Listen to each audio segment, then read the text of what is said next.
क्या आपको पता है कि आप अपने सीवी को अगर अच्छी तरीके से बनाते हो तो आपको 50 से 60% ज्यादा शॉर्टलिस्ट मिलेंगी। अगर आपको ये नहीं पता तो इस वीडियो को फॉलो करें और इस वीडियो के अंत तक आप अपनी सीवी को इस तरह से बना लेंगे कि आपको ज्यादा से ज्यादा शॉर्टलिस्ट मिलेंगे और ज्यादा से ज्यादा आपके प्रोसेस में सिलेक्शंस होंगे। नमस्कार दोस्तों, इस नए वीडियो में आपका बहुत बहुत स्वागत है। दोस्तों, फर्स्ट ईयर में ही जब आप जाओगे तो पहली साल में ही आपके सारे इंटरव्यूज जो है पहले 3 से 4 महीने में खत्म हो जाएंगे। आपके पूरे प्रोसेसेस जो है समर इंटर्नशिप को लेकर किस कंपनी में आप जाओगे वो सारे प्रोसेसेस पहले ही 6 महीने में यानी कि पहले ट्राइमेस्टर में या सेकंड ट्राइमेस्टर के स्टार्ट तक ये खत्म हो जाएंगे। तो आप किस तरह से अपनी प्रोफाइल को, जो आपकी अभी करंट प्रोफाइल है, उसको किस तरह से दिखा सकते हो कि आपको ज्यादा से ज्यादा रिक्रूटर्स शॉर्टलिस्ट करें। तो दोस्तों देखिए, 5 चीजें होती हैं जो सीवी में आती है, यानी कि 5 सेक्शंस होते हैं जो जनरली दिखाए जाते हैं। पहला होता है एकेडमिक सेक्शन। एकेडमिक में आपका 10, 12 ग्रेजुएशन या फिर अगर आपने कोई प्रोफेशनल क्वालिफिकेशन या पोस्ट ग्रेजुएशन किया है तो उसके स्कोर्स दिखाए जाते हैं। और उसी के साथ एक बुलेट पॉइंट भी आप मेंशन कर सकते हो अगर आपकी कोई अचीवमेंट है, यानी कि आपने अगर कभी 10, 12 ग्रेजुएशन या किसी भी एरिया में अगर आपने कभी टॉप किया है या फिर आपको कोई एक्कोलार्ड मिला है तो आप अचीवमेंट में मेंशन कर सकते हो। दूसरी सेक्शन दोस्तों होती है वर्क एक्सपीरियंस की, यानी कि ये सेक्शन उनके लिए डाली जाती है जिनका एक प्रायर वर्क एक्सपीरियंस होता है, मतलब उन लोगों ने पहले काम किया है उसके बाद एमबीए करने जा रहे हैं। फ्रेशर्स के लिए ये सेक्शन एग्जिस्ट नहीं करता। तीसरी सेक्शन होती है दोस्तों इंटर्नशिप्स और प्रोजेक्ट्स की, यानी कि आपने जो भी अपने अंडर ग्रेजुएशन के टाइम पे या फिर कॉलेज के टाइम पे या अपने पोस्ट ग्रेजुएशन में, तो अगर उस दौरान आप कोई प्रोजेक्ट करते हो या इंटर्नशिप करते हो तो इस सेक्शन में आप वो सब मेंशन कर सकते हो, बजाय आपके पास उसका प्रूफ होना चाहिए। चौथी चीज दोस्तों, चौथी सेक्शन जो होती है वो है पोजीशन ऑफ रिस्पॉन्सिबिलिटी, यानी कि अगर आपने कोई कमिटी में कभी कोई पोजीशन होल्ड किया है अपने ग्रेजुएशन के टाइम पे या फिर अपने पोस्ट ग्रेजुएशन के टाइम पे तो वो चीज आप इसमें मेंशन कर सकते हो। और पांचवी और आखिरी सबसे इंपॉर्टेंट चीज होती है एक्स्ट्रा करिकुलर एक्टिविटीज का सेक्शन। उसमें भी सब डिविजन होते हैं 5 तरीके के। स्पोर्ट्स, यानी कि आपने अगर कभी स्पोर्ट्स खेला है, आप कभी रिप्रेजेंट किया है अपने स्कूल, कॉलेज या अपने स्टेट को या अपने कंट्री को, तो वहां पे आप वो मेंशन करते हो। दूसरा है आपका सोशल सेक्शन। सोशल दोस्तों, अगर आपने कभी कोई कंट्रीब्यूशन किया है, कभी ब्लड डोनेशन कैंप में पार्ट लिया है या फिर आपने कभी किसी एनजीओ के साथ में एसोसिएट करके काम किया है अंडर प्रिविलेज लोगों के लिए और आपके पास उसका प्रूफ है तो आप उसमें मेंशन करते हो। तीसरी चीज है दोस्तों टेक्निकल आपके स्पेशलाइजेशन से रिलेटेड चीज है, यानी कि अगर आप मार्केटिंग करना चाहते हो या फिर अगर आप फाइनेंस करना चाहते हो तो आपने फाइनेंस की फील्ड में अगर कोई कंपटीशन में पहले भाग लिया है अपने अंडर ग्रेजुएशन के टाइम पे या फिर कुछ सर्टिफिकेशन कोर्सेज किए हैं या कुछ भी किया है, वो आप टेक्निकल में मेंशन करते हो। चौथी चीज दोस्तों होती है लिटरेरी, यानी कि आपने अगर कभी कोई पब्लिश किया है, कोई आर्टिकल, कोई रिसर्च पेपर या बुक लिखा है, तो ऐसा कुछ भी अगर आपने किया है तो वो आप इसमें मेंशन करते हो। पांचवी और आखिरी चीज होती है हॉबीज। तो हॉबीज आप 3 से 4 हॉबीज कुछ भी लिख सकते हो। जनरली उस सेक्शन पर इतने ज्यादा फोकस नहीं जाता, बट कभी कभार बहुत रेयर केसेस में आपकी हॉबीज के ऊपर आपको क्वेश्चंस पूछे जा सकते हैं। तो ये 5 चीजें आपकी सीवी में जनरली होती हैं। अब मैं आपको बताऊंगा किस तरह से अगर आपके कोई भी एक सेक्शन वीक है तो आप उसे सब्स्टिट्यूट कैसे करोगे। यानी कि अगर आपके एकेडमिक्स, दोस्तों सेफ एकेडमिक्स तो ऐसा है कि अगर आपके 10, 12 ग्रेजुएशन में 80, 70 अगर ये स्कोर्स है तो आप बहुत सेफ हो। इसका मतलब ये नहीं है कि अगर आपके इनसे कम स्कोर्स है तो आप सेफ नहीं हो, आप सेफ हो सकते हो कुछ और चीज में सब्स्टिट्यूट करके, यानी कि अगर वहां पर आप वीक हो कोई और चीज में स्ट्रॉन्ग कर लेंगे अपनी सीवी को तो वो बैलेंस आउट हो जाएगा। तो वही मैं आपको बताऊंगा कि क्या आप करोगे कि आपकी सीवी जो है ओवरऑल स्ट्रॉन्ग बन जाए, ना कि सिर्फ एक सेक्शन में। तो अगर आपका एकेडमिक सेक्शन जो है वो आपको थोड़ा हल्का लगता है, थोड़ा लाइट लगता है, तो आप उसको सब्स्टिट्यूट करने के लिए अपने एक्स्ट्रा करिकुलर सेक्शन को थोड़ा ज्यादा स्ट्रॉन्ग कर सकते हो। अब आप वो कैसे करोगे? स्पोर्ट्स में दोस्तों ओवरनाइट आपको मेडल्स नहीं मिल सकते, आपको लिटरेरी में ओवरनाइट आप कोई पब्लिश नहीं कर सकते, बट हाँ लिटरेरी में आप ऐसा कर सकते हो कि आप जब भी एमबीए करने जाओ, जब भी स्कूल में एडमिशन लो, तो आप जो भी वेबसाइट्स होती हैं जैसे कि इनसाइड IIM हो गए या कोई दूसरे वेबसाइट्स जो कि स्पेसिफिकली एमबीए स्टूडेंट्स के लिए बने हैं, अगर आप वहां पर कोई आर्टिकल लिखते हो, कोई व्लॉग लिखते हो या कुछ भी ऐसा कोई नोन चीज लिखते हो जिसके लिए आपके पास प्रूफ हो दिखाने के लिए, तो आप वो उसमें मेंशन कर सकते हो। तो लिटरेरी में आप 1-2 बुलेट पॉइंट्स ऐसे डाल सकते हो अगर आपके पास नहीं है।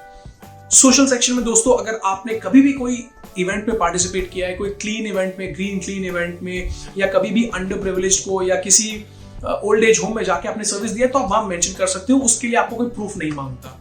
हॉबीज तो आप जो डालोगे वही डालोगे। तो आप एक्स्ट्रा करिकुलर में भी सबसे ज्यादा डिफरेंस कहाँ ला सकते हो, वो है अपने टेक्निकल सेक्शन में। अगर आपके टेक्निकल में कम चीजें हैं, उसको बढ़ाना पड़ेगा आपको। और उसको बढ़ाने के लिए आप क्या कर सकते हो, जैसे ही आप एमबीए कॉलेज में एंटर करो या फिर अभी से एंटर करने से पहले आप सर्टिफिकेशन कोर्सेज कर सकते हो। सर्टिफिकेशन कोर्सेज से मेरा मतलब है, ऐसा नहीं है कि आप कुछ भी कर लो।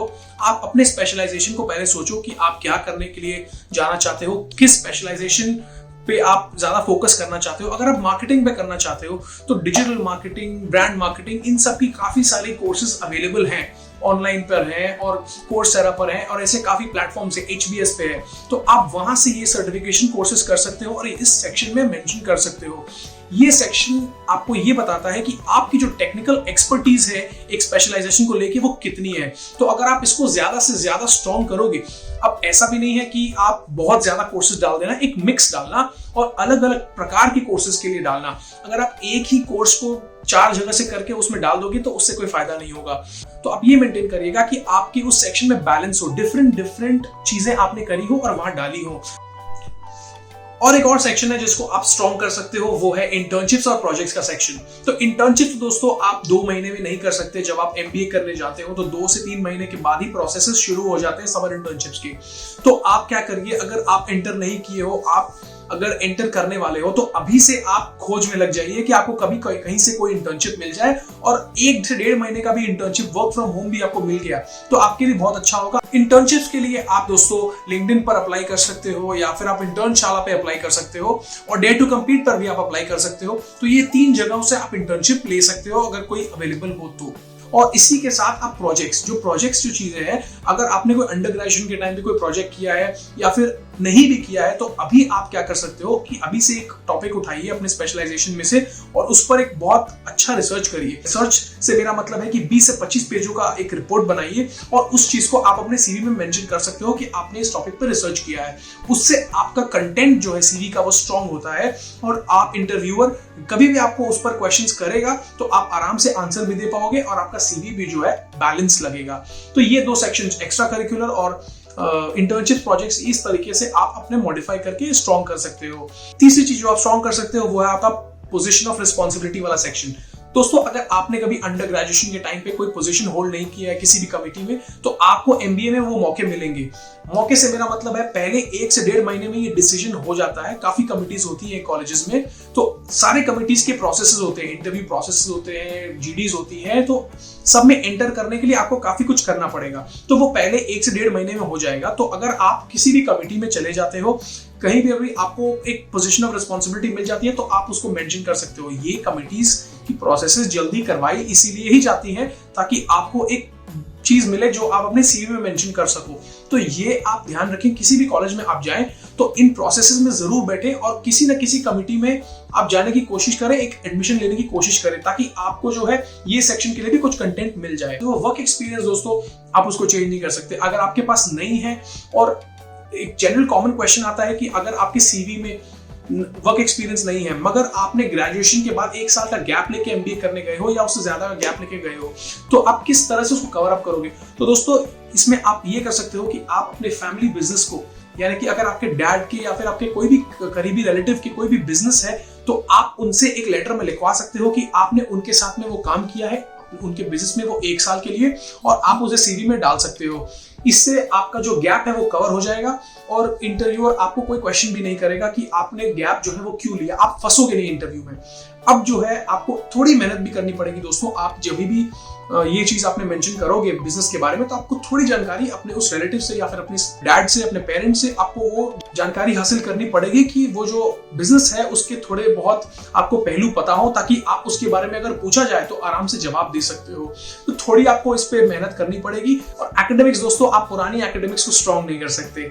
आप क्या कर सकते हो, अपने एमबीए की जो सीजीपीए है उसको स्ट्रॉन्ग कर सकते हो। तो आप ये जरूर मेंटेन करें कि आप किसी भी कॉलेज में जाएं तो वहां के टॉप 20 टू टॉप 30% के स्टूडेंट्स में आप रहें और उस तरीके से आपके मार्क्स आए। तो ये जरूर आप करें कि आपकी जो सीजीपीए एमबीए वाली है उसको आप स्ट्रॉन्ग रखें ताकि आपको इंटरव्यू में अगर आपके खराब एकेडमिक्स भी हैं पहले के तो आप ये बोल सकते हो कि उस टाइम पे आप फोकस नहीं थे, मगर अब आपने अपना फोकस हासिल कर लिया है। ये दिखाता है कि आपकी जो डिटर्मिनेशन लेवल है वो पहले के मुकाबले स्ट्रांग हो गई है और आप में कॉन्फिडेंस आ गई है। तो इस तरह से आप ये 5 सेक्शन कवर कर सकते हो, अपनी जो सीवी है उसको स्ट्रांग कर सकते हो और ज्यादा से ज्यादा आपको शॉर्टलिस्ट मिल सकती है।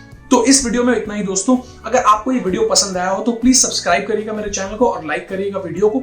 अगर आपके पास कोई क्वेरीज है जो आपको करनी है अपने सीवी के रिलेटेड, तो आप कमेंट सेक्शन में वो कमेंट भी कर सकते हो। मैं आपके कमेंट्स के सारे इलैबोरेटिव आपको आंसर्स दूंगा और कोशिश करूंगा कि आपके सारे के सारे क्वेरीज सॉल्व किए जाए। इसी के साथ आपसे विदा लेता हूं अगले वीडियो के लिए। धन्यवाद।